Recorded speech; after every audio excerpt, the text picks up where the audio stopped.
Let's get started on today's notes over verifying conjectures using deductive reasoning. What is deductive reasoning? It's the process of using logic to derive conclusions from given facts, definitions, and properties. Recall that we've talked about inductive reasoning, which is based on patterns. Deductive reasoning is based on logic. In this example, this very basic example, I've got two premises here and a conclusion. A premise is a noun, and it's a statement that is assumed to be true. The first premise states that marsupials are a specific type of mammal that carry their young in a pouch. The second premise states that kangaroos are marsupials. From these two premises, we can derive the conclusion that kangaroos carry their young in a pouch.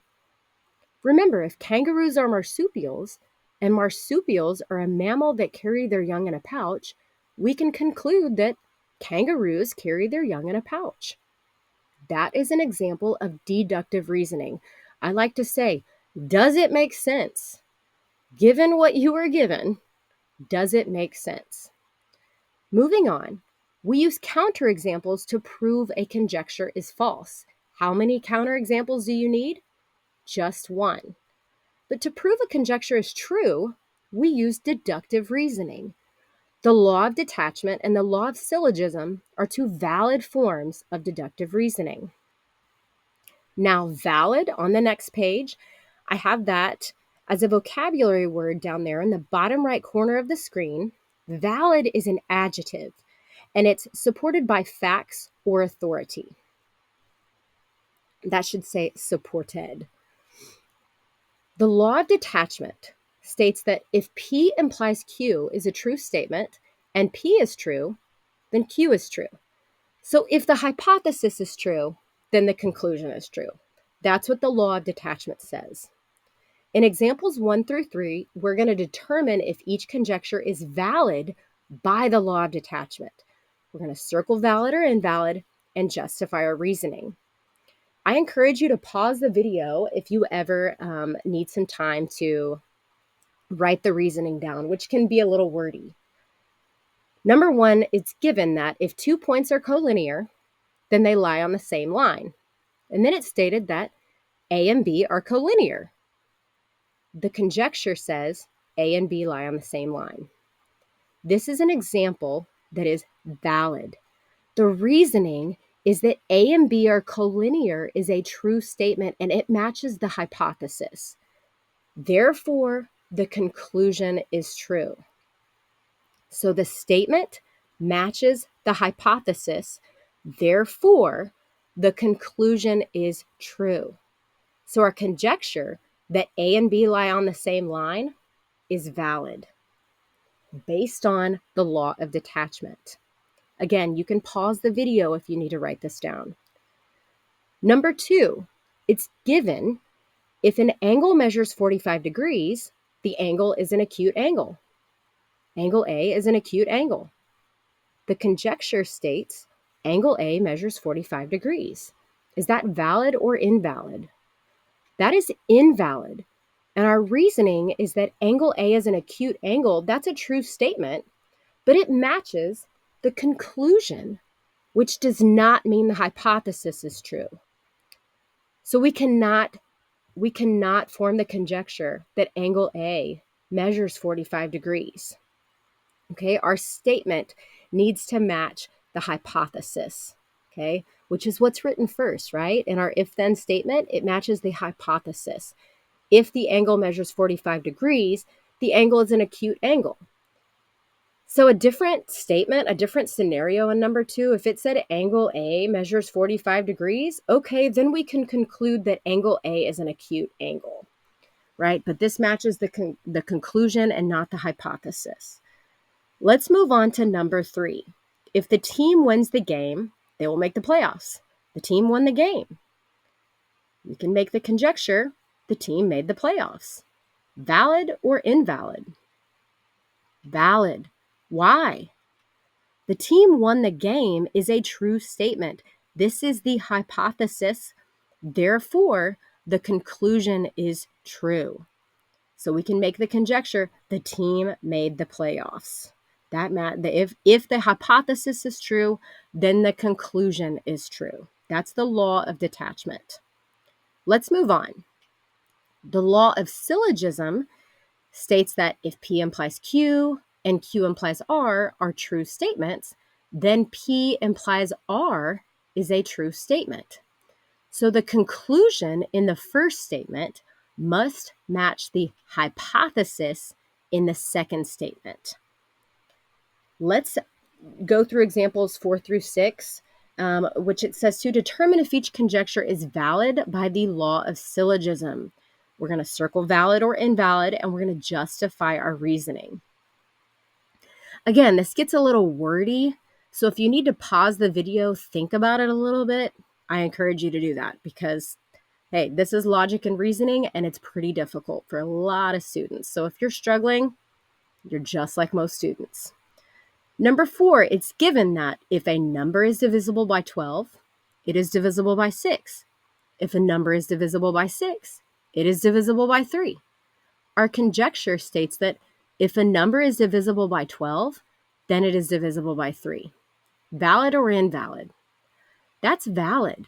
Our reasoning is that the conclusion of the first statement matches the hypothesis of the second statement, right? So we can conclude that P, which is if a number is divisible by 12, matches R, go to the end of that sentence, it is divisible by 3.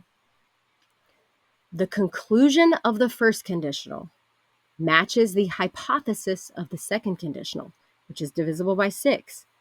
Therefore, you can conclude P implies R. The conjecture is valid by the law of syllogism. Again, it gets a little wordy. Go ahead, pause the video, write that down, and then we'll move on to number 5. Number 5 states that if two angles are vertical, then they are congruent. If two angles are congruent, then they have the same measure. The conjecture states if two angles are vertical, then they have the same measure. Valid or invalid? That's valid. Well, what's our reasoning?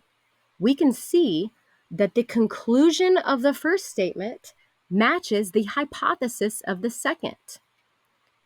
So the conclusion of the first conditional matches the hypothesis of the second conditional, which is angles are congruent. Therefore, you can conclude P implies R. So go to the very beginning of what's given. If two angles are vertical, now go to the end. Then they have the same measure. That's exactly what our conjecture is. It's valid by the law of syllogism. Let's move on to example number 6. It's given. If a figure is a square, it is a parallelogram. If a figure is a rectangle, it is a parallelogram. The conjecture states that if a figure is a square, then it is a rectangle. Valid or invalid? This is tricky. It's actually invalid. But why? If a figure is a square, then it is a rectangle. We know that. That is actually true. Every square is considered a rectangle. However, the logic used is not valid. The law of syllogism cannot be used. The conclusion in the first conditional does not match the hypothesis in the second conditional.